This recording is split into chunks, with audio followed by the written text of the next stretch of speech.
and start here. It's top of the hour, 2 o'clock here Eastern Time. Welcome, everybody. This is America Live. I'm Megyn Kelly. And for those of you just joining us, the president just wrapped up an hour-long news conference, mostly focused on the oil disaster in the Gulf, but also hitting the controversial matter that has thrust America's immigration problem into the political spotlight. And the president addressing the issue just moments ago on immigration at his news conference. Take a listen to what he said. I've indicated that I don't approve of the Arizona law. I think it's the wrong approach. I understand the frustrations of the people of Arizona and a lot of folks along the border that border has not been entirely secured in a way that is both true to our traditions as a nation of law and as a nation of immigrants. I'm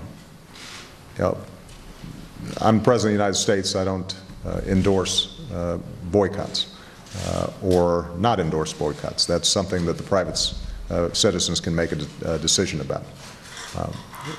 What my administration is doing is examining very closely this Arizona law and its implications for the civil rights and civil liberties of the people in Arizona, as well as the concern that you start getting a patchwork of 50 different immigration laws around the country in an area that is inherently the job of the federal government.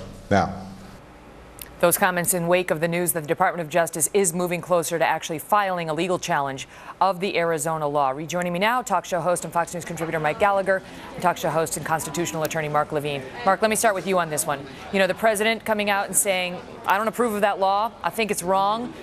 I want to ask you specifically about his refusal to condemn the boycott of Arizona, a state that is bleeding in the red, that needs every dollar it can get, and that has been very vocal in condemning the boycott of its law by other states and cities around this country. Your thoughts on President Obama refusing to condemn the boycott? He didn't endorse it. He didn't condemn it. He said what is the truth, which is what is a boycott? A boycott is when private citizens decide they don't want to spend money in a place that they don't agree with. And if citizens decide they want to boycott anything, whether it could be a news media or a state or anything else, that's the right of citizens to do that. That's their constitutional right to do that. And he's not going to say one way or the other. It's not his role. Mike, it's clearly people's right to boycott if they want to. But should the president of the United States have come out and said, you know, there are better ways to express your frustration, something along those lines?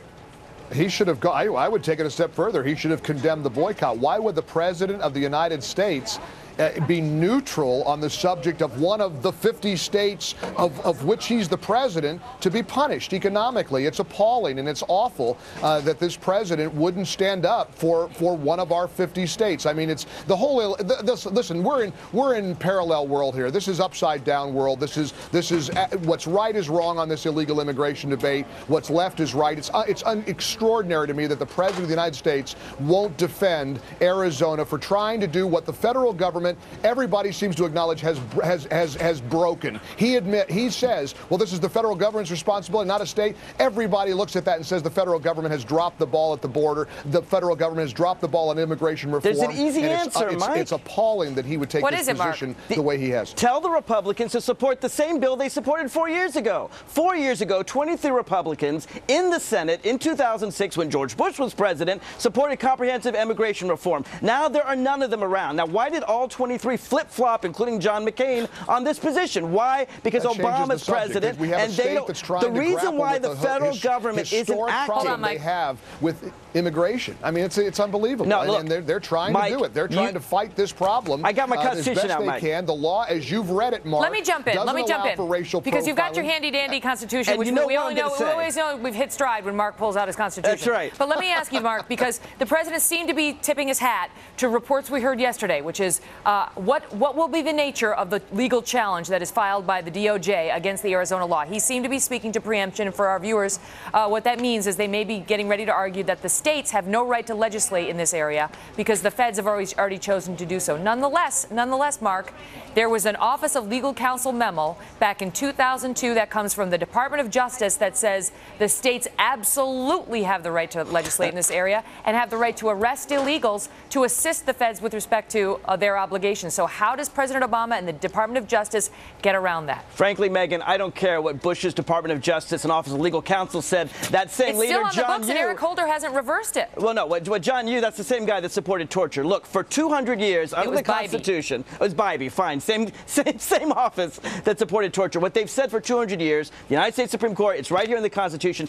there has to be a uniform law, and that makes sense. You can't have people who are illegal in Arizona and legal in California. We need a federal solution. Arizona can't go it alone, and as long as Republicans will work with Democrats, we can come up with something. In 2006, they passed comprehensive immigration reform. Why has every single Republican senator, other than politics, suddenly switched sides? Were they lying then, or are they lying now? Mike, can you imagine the outrage in this country if the Department of Justice goes in, reverses that 2002 memo, goes in and actually obtains a ruling, which may be unlikely in light of prior court precedent, but let's assume that they go in and obtain a ruling that says the states cannot assist the federal government in arresting illegals. So now the only way an illegal can be apprehended is by the National Guard, by the federal government? Yeah.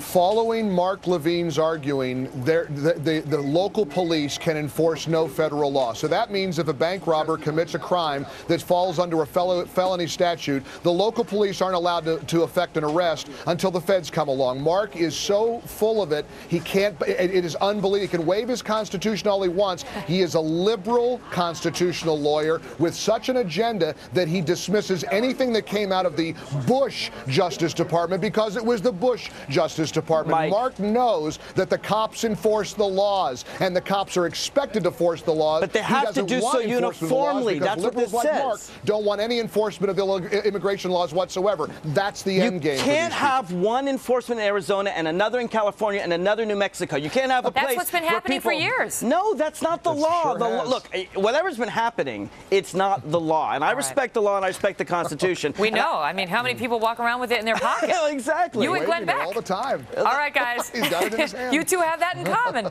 Thanks so much for coming on. We appreciate it. Thank you, I'm going to Megyn. start waving. He's still talking. You'll see him here again next Thursday. That's our star panel, Mark and Mike. Thanks, gentlemen.